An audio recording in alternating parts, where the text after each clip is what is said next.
Sir अपन उठेले polymeric light Light erection जोटा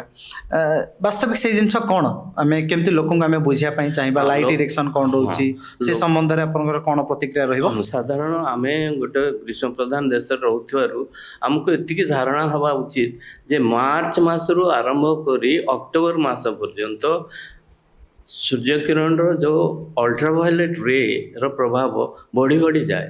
सकाळ 8टा पर्यंत जो सूर्य किरण से हमको बहुत साहाय्य करे किंतु तार खराब प्रभावटा एतिकी नाही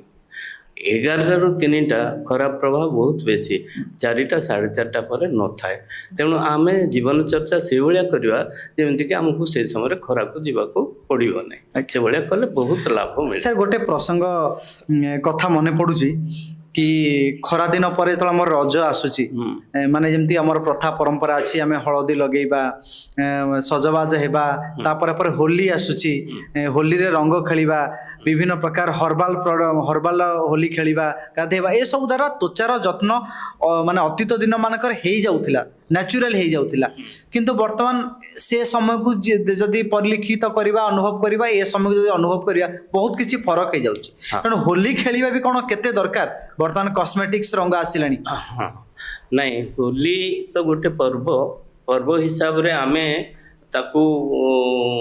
पालन करबा निहाती जरूरी।